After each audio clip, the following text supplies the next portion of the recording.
Hello friends. आज जो हम कहानी सुनने जा रहे हैं उसका नाम है पुनर्जन्म और इसे लिखा है पंडित सुदर्शन जी ने। तो आइए सुनते हैं आज की कहानी। धन तृष्णा का ईंधन है। ज्यों ज्यों रुपया आता जाता है तृष्णा बढ़ती जाती है। सहारनपुर के लाला अयोध्यानाथ जब तक निर्धन थे तब तक उन्हें रुपयों की लालसा ना थी, परंतु जब 4 पैसे हो गए तो दिन रात उन्हें बढ़ाने की चिंता हुई। सोचते थे कोई ऐसी युक्ति निकल आवे जिससे कुछ ही दिनों में लाखों रुपए इकट्ठे हो जाए। कभी वह रुपए पैसे को हाथ का मैल समझते थे। उस समय वह मूर्ख थे, परंतु अब पैसे पैसे के लिए उनके प्राण निकलते थे। अब उनकी आंखें खुल गई थी। साधु महंतों की सेवा के लिए वह कभी बड़ी श्रद्धा रखते थे। उस समय वह निर्धन मनुष्य थे, परंतु अब इसे वह सबसे बड़ी भूल समझने लगे थे। बैंक में 4 पैसे इकट्ठे हो गए थे। इतना ही नहीं, तृष्णा की धधकती हुई ज्वाला ने उनके शेष गुणों को भी उसी प्रकार भस्म कर दिया था जिस प्रकार दावानल वन के साथ गांव को भी जलाकर राख कर देती है। मगर उनका अंतःकरण सर्वथा नष्ट हो गया हो यह बात ना थी। कभी कभी पुरानी प्रकृति का दौरा हो जाता था।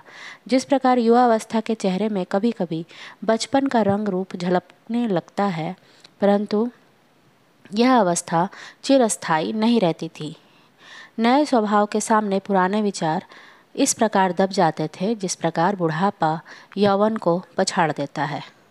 लाला अयोध्यानाथ के द्वार पर कोई साधु महंत आ जाता तो उनका मुख फूल की तरह खिल जाता था, परंतु आदर सत्कार के समय वह श्रद्धा ना रहती थी। चंद्रमा को ग्रहण लग जाता था। संध्या का समय था। लाला अयोध्यानाथ के द्वार पर एक साधु आकर रुका और एक विशेष गौरव के साथ बोला, क्यों बाबा, रात काटने के लिए साधु को स्थान मिल जाएगा।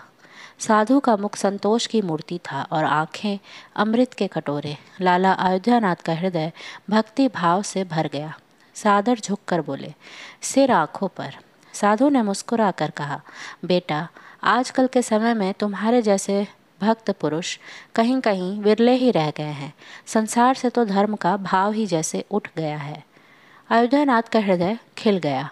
अपनी प्रशंसा साधु के मुख से सुनकर उनको ऐसा प्रतीत हुआ मानो उन्हें स्वर्ग मिल गया हो।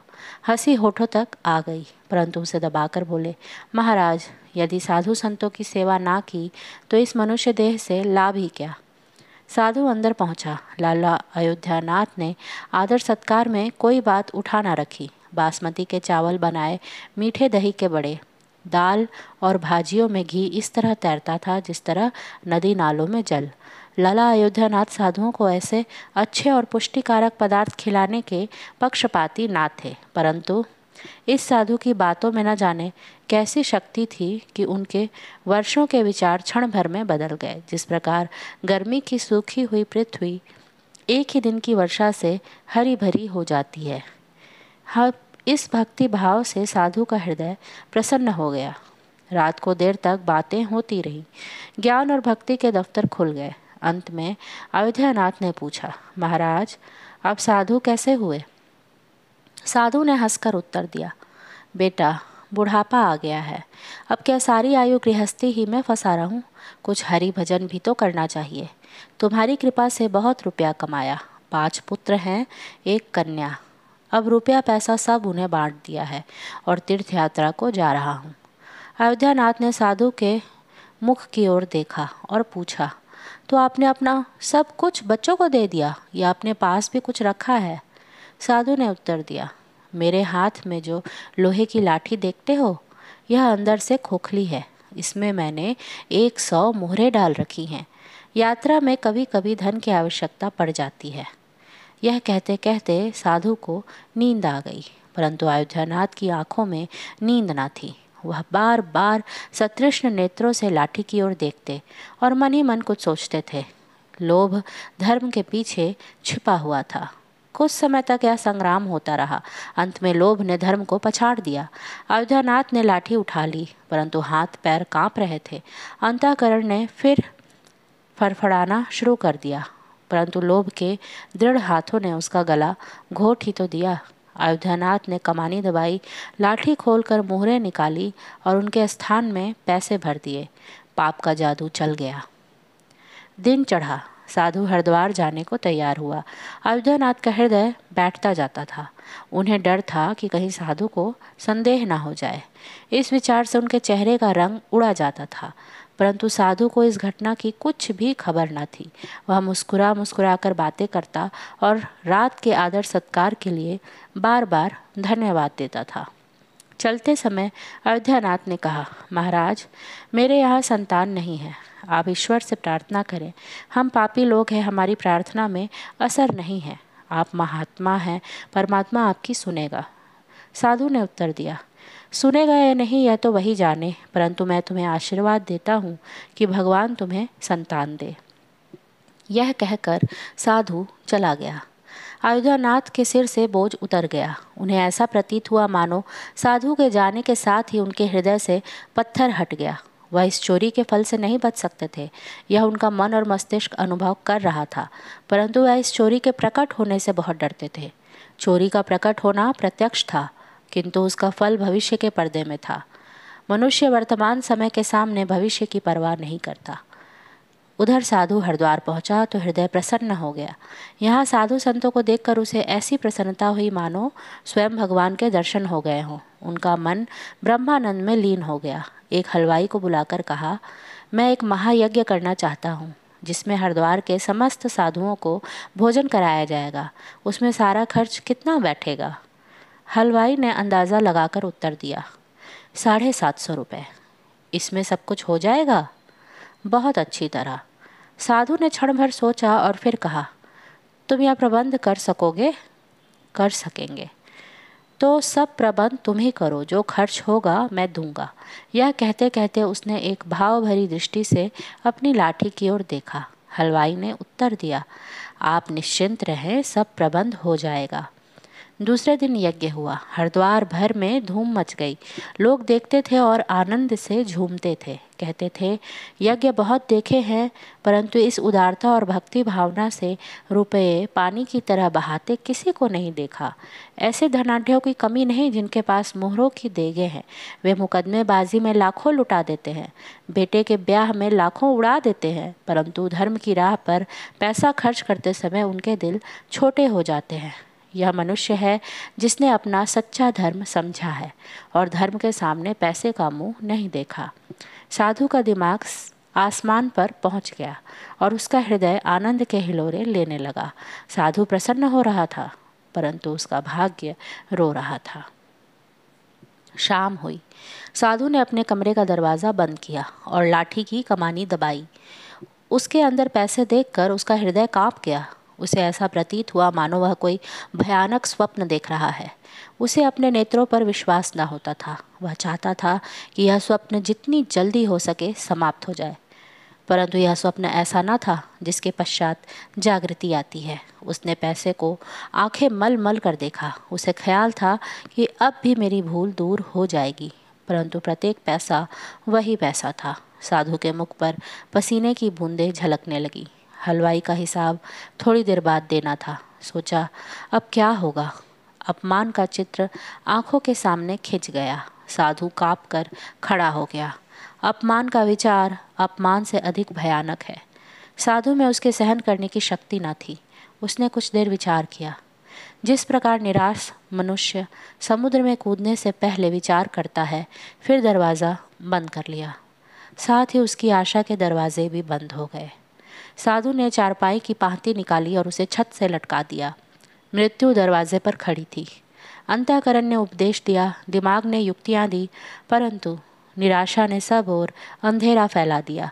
साधु का मुख मृतक के समान सफ़ेद हो गया। तब उसने चारपाई पर खड़े होकर रस्सी का फंदा गले में डाला और थरथराते हुए पाँवों की अंतिम चेष्टा से चारपाई को ठोकर मारकर गिरा दिया। मृत्यु अंदर आ गई। कैसा आनंदमय प्रभात था, परंतु किसे पता था कि इसकी शाम ऐसी दुखमयी होगी। थोड़े समय के पश्चात यह घटना बच्चे बच्चे के मुंह पर थी। साधु मर गया, परंतु उसका आशीर्वाद जिंदा था। साल के भीतर ही अयोध्यानाथ के घर पुत्र उत्पन्न हुआ। मरी हुई आशाओं में जान पड़ गई। अयोध्यानाथ ऐसे प्रसन्न थे मानो सारे संसार का धन मिल गया हो। अंधेरे घर में प्रकाश हो गया था। उनके पैर पृथ्वी पर ना पड़ते थे। बालक का नामकरण संस्कार बड़ी धूमधाम से किया गया। इस उत्सव के अवसर पर एक बड़ा भोज दिया गया। इस दिन अयोध्यानाथ ने सारी आयु की कृपणता की कोर कसर निकाल दी। रुपए पैसे पानी की तरह बहाए। बालक का नाम द्वारकानाथ रखा गया। ज्यों ज्यों वह आयु में बढ़ता जाता था, अयोध्यानाथ की कामनाएं पल्ला पसारती जाती थी। द्वारकानाथ बहुत सुशील बालक था। उसकी बुद्धि देखकर आश्चर्य होता था। लोग कहते थे, यह कुल का नाम बढ़ावेगा। अयोध्यानाथ जब यह सुनते तो फूले न समाते। उसकी शरारतों और चंचलताओं को देखकर उनका प्यार बढ़ता जाता था। इसी प्रकार 6 वर्ष बीत गए। द्वारकानाथ स्कूल में पढ़ने लगा। वहाँ उसके गुणों का विकास होने लगा। सोचा सोना कुंदन बन गया। वह सदैव अपनी श्रेणी में प्रथम रहा करता था। अयोध्यानाथ यह देखते और परमात्मा को धन्यवाद देते थे। परंतु कभी कभी जब उन्हें साधु के साथ अपना दुर्व्यवहार याद आ जाता तो उनके कलेजे में भाले चुभ जाते थे और उनकी आत्मा पर एक अज्ञात सा भय छा जाता था। उन्हें अब रह रहकर अपने ऊपर क्रोध आता था। वह बहुधा मन ही मन दुखी होते थे कि मेरी बुद्धि पर कैसा पर्दा पड़ गया जो ऐसी मूर्खता कर बैठा। वह गुजरा हुआ समय उनके हाथ न आता था। उन्होंने वह मोहरे एक रुमाल में बांधकर एक संदूक में रख दी और निश्चय कर लिया कि उस साधु को दे देंगे। उसकी खोज में उन्होंने कई मनुष्य भेजे, परंतु उनकी साधु तक पहुंच ना हो सकी। यहाँ तक कि यह घटना अयोध्यानाथ को भूल गई, परंतु वह मोहरों की पोटली उसी तरह पड़ी रही। द्वारकानाथ 18 वर्ष का हो गया। वसंत के दिन थे। खेतों में सरसों फूली हुई थी। अयोध्यानाथ द्वारकानाथ और धर्मपत्नी के साथ हरिद्वार को चले। वहां पहुंचकर अयोध्यानाथ को एक नया रहस्य मालूम हुआ। द्वारकानाथ की प्रकृति साधुओं की सी थी। वह दिन रात साधुओं के डेरों में घूमता रहता था। अयोध्यानाथ यह देखकर कुढ़ते थे, परंतु कुछ कर न सकते थे। द्वारकानाथ का मुख देखकर उनका क्रोध तत्काल उतर जाता था। वह बहुतेरा सोचते थे, परंतु उन्हें द्वारकानाथ की इस प्रकृति का कारण समझ नहीं पड़ता था। सायंकाल था। द्वारकानाथ अपने डेरे को लौट रहा था कि रास्ते में एक आदमी रोता हुआ मिला। द्वारकानाथ ने आश्चर्य से पूछा, क्यों रोते क्यों हो? क्या कहूँ कहते लज्जा आती है। फिर भी व्यापार में घाटा पड़ गया है। यह तो एक मामूली बात है। उसने विचित्र भाव से द्वारकानाथ की ओर देखकर कहा, मुझे ऋण चुकाना है। वह मुझ पर नालिश करने वाले हैं। द्वारकानाथ कुछ देर चुप रहा। यह मौन उस अभागे के लिए आशा बन गया। बहते हुए आंसू रुक गए। द्वारकानाथ ने पूछा, कितने रुपयों से तुम्हारा काम चल सकेगा? जब मनुष्य निराश हो जाता है तो उसे पग पग पर आशा दिखाई देती है। उस आदमी को भी साहस हो गया। उसने हिसाब लगाकर उत्तर दिया, मेरे सिर 1400 रुपये के लगभग ऋण पड़ा हुआ है। 1400 रुपये? हाँ, 1400 रुपये। द्वारकानाथ कुछ देर चुप रहा। फिर सहसा उसने कहा, चिंता न करो, प्रबंध हो जाएगा। आगंतुक ने पूछा, तो कब तक? आज ही रात तक। तुम्हारी दुकान कहाँ है? चौक में जो हलवाई की बड़ी दुकान है वह मेरी ही है। द्वारकानाथ उड़ता हुआ घर पहुंचा। उस समय उसके हृदय में हलचल मची हुई थी। उसका चित्त व्याकुल था। वह चाहता था कि जितनी जल्दी हो सके हलवाई का संकट दूर कर दे। उसे किसी दिव्य शक्ति ने विश्वास दिला दिया था कि इसकी सहायता करना मेरा ही धर्म है। यह एक विशेष भावुकता के साथ घर गया। माता और पिता दोनों कहीं बाहर थे। द्वारकानाथ का रास्ता साफ हो गया। उनके नौकरों से उसने चाबियां ली और कमरे के अंदर गया, परंतु संदूक में ताला लगा था। द्वारकानाथ पर भूत सा सवार था। उसने पत्थर लेकर दरवाज़ा तोड़ डाला और फिर संदूक टटोलने लगा। निराशा ने पैर फैलाए, मगर आशा ने ढांढस बंधा दी। एकाएक आशा की चमक दिखाई दी। द्वारकानाथ के हाथ में एक रुमाल आ गया। उसने कांपते हुए हाथों से उसे जल्दी से खोला। हृदय कमल की तरह खिल गया। यह वही मोहरे थी। गिनी, पूरी 100 निकली। हृदय प्रफुल्लित हो गया। वह उन्हें जेब में रख कर इस तरह भागा जैसे कोई पुलिस का कर्मचारी पीछे लगा हो। द्वारकानाथ ने भलाई के लिए बुराई की, परंतु ऐसे बुराई करने वालों की संख्या कितनी है। रात का समय था। द्वारकानाथ अपने डेरे को वापस आया, परंतु अभी आकर बैठा ही था कि पेट में पीड़ा होने लगी। द्वारकानाथ साहसी नवयुवक था। बड़े से बड़े कष्ट में भी वह हिम्मत ना हारता था। परंतु यह पीड़ा न जाने किस प्रकार की पीड़ा थी कि उसके मुख से चीखें निकल गई। अयोध्यानाथ को ऐसा जान पड़ा जैसे कोई विपत्ति पड़ने वाली है। वह आने वाली विपत्ति का पूर्व रूप था। वह दौड़े हुए डॉक्टर के पास गए, परंतु अभी तक वापस भी न आए थे कि द्वारकानाथ ने प्राण त्याग दिए। अयोध्यानाथ ने जब यह सुना तो पछाड़ खाकर गिर पड़े और कई दिन तक बीमार रहे, परंतु द्वारकानाथ को क्या हो गया यह आज तक उनकी समझ में न आया। एक दिन संदूक में किसी चीज़ के लिए हाथ डाला तो मोहरों वाली रुमाल न थी। एकाएक उनको कई वर्षों की भूली हुई घटना याद आ गई, परंतु उन मोहरों का चला जाना और द्वारकानाथ का अचानक मरना, इन दोनों घटनाओं में क्या संबंध है, इसे वह कभी भी ना समझ सके। यह कहानी यहीं समाप्त